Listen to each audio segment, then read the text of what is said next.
بسم اللہ الرحمن الرحیم۔ السلام علیکم۔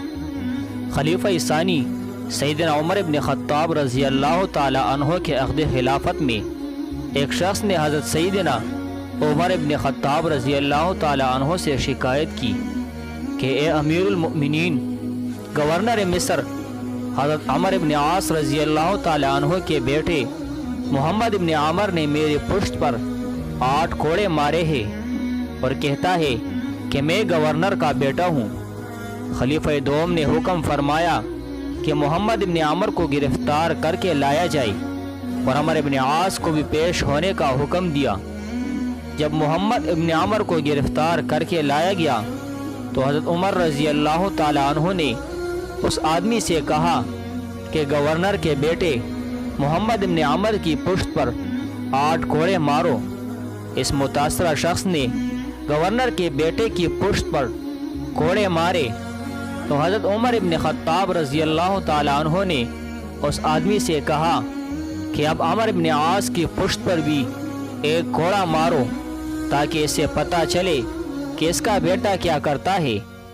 اس پر اس آدمی نے کہا کہ اے امیر المؤمنین، عمر ابن عاص رضی اللہ تعالی عنہ نے تو مجھے کوئی کوڑا نہیں مارا، لہٰذا میں انہیں معاف کرتا ہوں۔ اس کے بعد خلیفہ دوم عوام کی جمع غفیر کے سامنے گورنر مصر عمر ابن عاص رضی اللہ تعالی عنہ سے مخاطب ہوئے اور فرمایا، اے عمر ابن عاص، تمہیں کیا ہو گیا؟ لوگوں کو تم نے کب سے اپنا غلام بنانا شروع کر دیا ہے، حالانکہ ان کی ماؤں نے انہیں آزاد جانا تھا۔